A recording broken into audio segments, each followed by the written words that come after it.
Wow. So what do you think But Mimbres Valley? let me tell you something. Let's Yeah. get this straightened out. Yeah. The Mimbres Valley Uh-huh. is a long valley and it's got a river right in the center. And it's mostly farmland.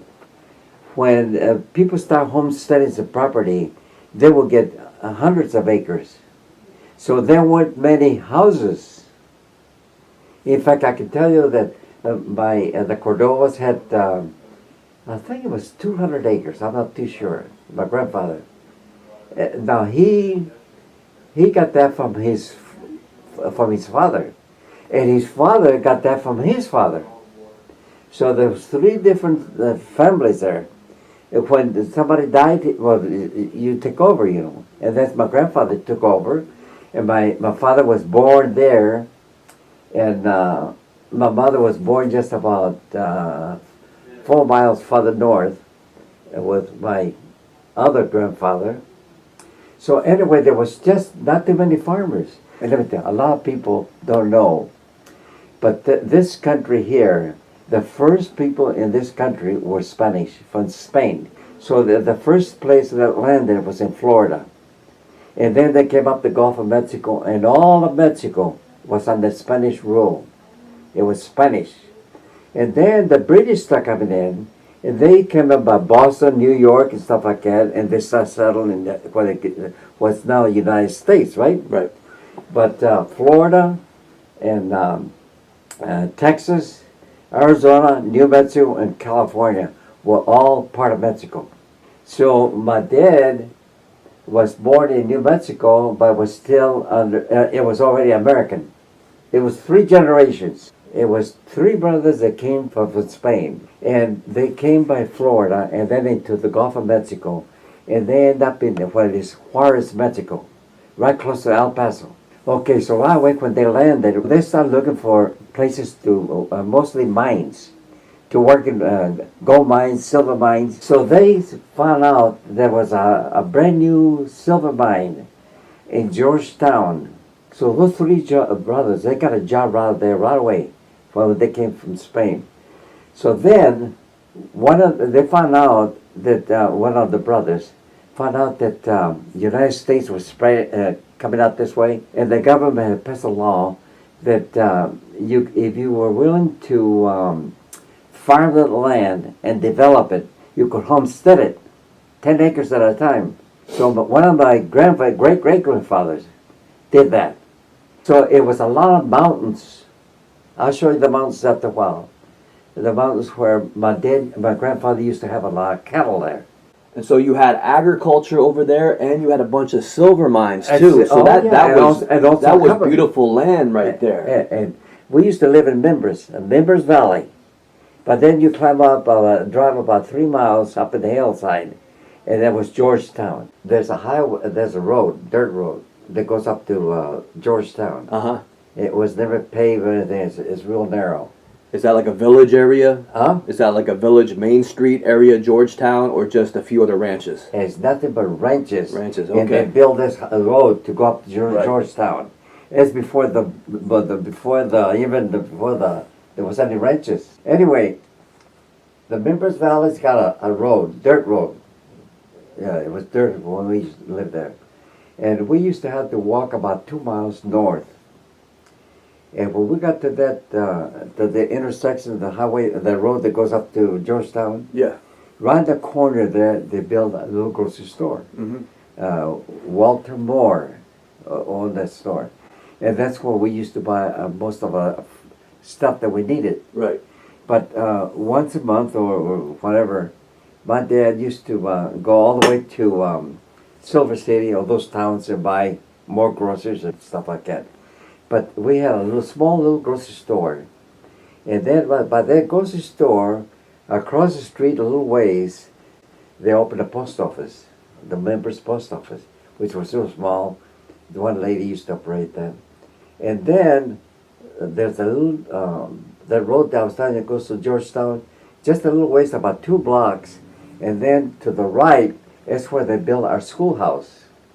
That's where I went to school. They started school there. So who built it though? The government? Yeah, I don't know who the hell did, but it's probably owned by the government. Yeah. Yeah.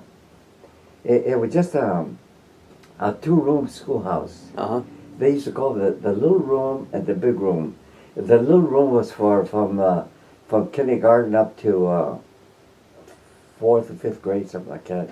And then the big room was for older people, higher grade. That was run by a school teacher, by Mr. Ferris. And the school where I started, the room where I started school, was a female teacher. So I was probably in my 1st grade. And see, I was a smart ass all the time.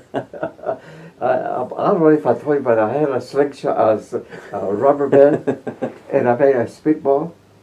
And I went like this, and I hit the teacher right in the butt. She was on the board, you're writing something. We had a huge blackboard on the wall, right? And she would write different words and stuff like that, and I, boom! She jumped. She turned around, and by the way, how did she know? I don't know. She says, Frank, why did you do that? I don't know.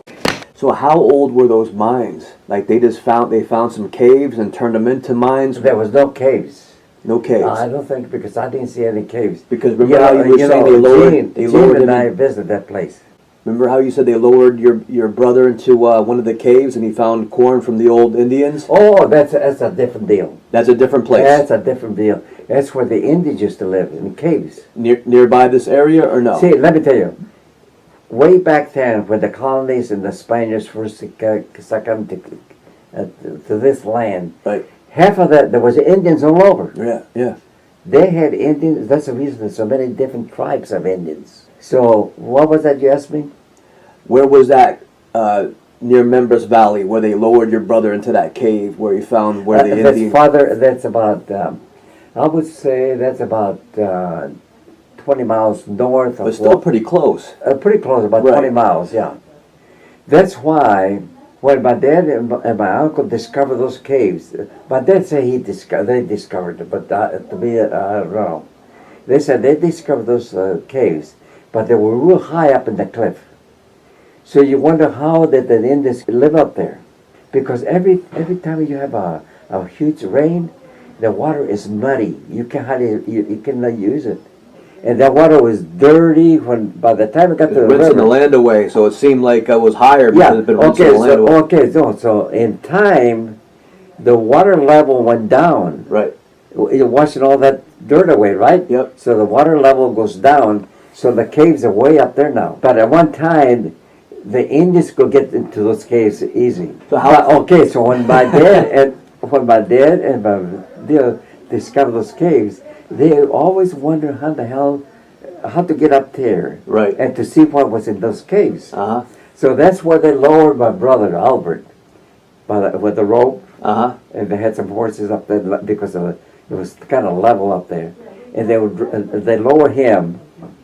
My brother was lowered about 20 feet, but from the level land, right. He went down about 20 feet, and he got in there in those caves.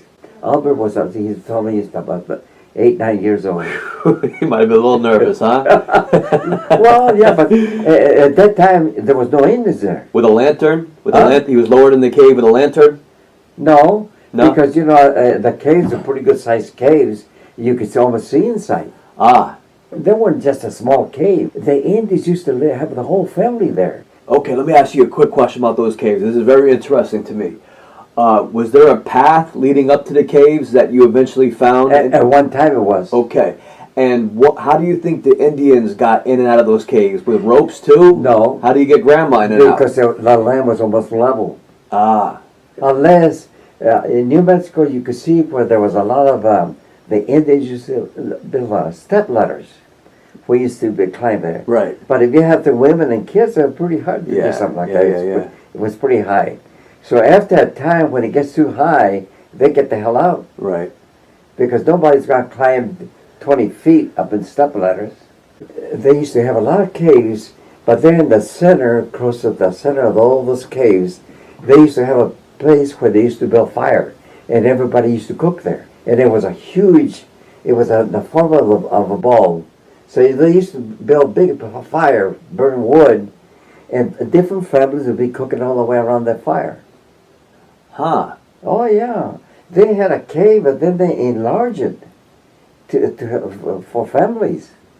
That's why the Indians used to live. That's why the Indians used to survive. Okay, but gradually they had to move somewhere else because it was real hard for them to get up there or to get down. But gradually, as the river goes down, the river was washing the dirt away. So before you know it, you have to get out of the caves because you can live there. So that's pretty interesting that it was such a rich area with the agriculture, with the river, and with the silver mines. And these spirits, these evil spirits, pushed everybody out of this great area. So I think that sometimes they're evil spirits that try to get people out of some areas. That's what they do. Let me tell you right next door. Yeah? This happened just about 3 years ago. Uh-huh. This house was for sale. So she put up the house for sale. They listed it, and this Japanese guy that lives there now came over and bought it. But before he bought it, he looked at it, and he came over here, and he introduced himself. He says, I'm Mr. So-and-so, I'm thinking about buying the house there. But they says, how long have you lived there? I told him, I've lived over here a long 55 years. So. And he said, well, the reason I'm asking you is because I'm thinking of buying the house. But I want to know if anybody ever died in the house. That's a good question to ask. Yeah.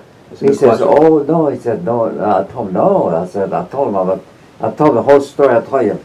His wife died in the hospital and Jim died. Because you don't want to buy a house a lot of people died in. It could be something wrong with the house. It could be like lead paint. It could be something wrong with the water. It could be something... No. It could be something bad. He was afraid about a ghost. Okay, he was afraid of ghosts. Okay. A lot of people now, in fact, now it's a state law that if you sell a house, you got to let them know, the buyer, if somebody ever died there.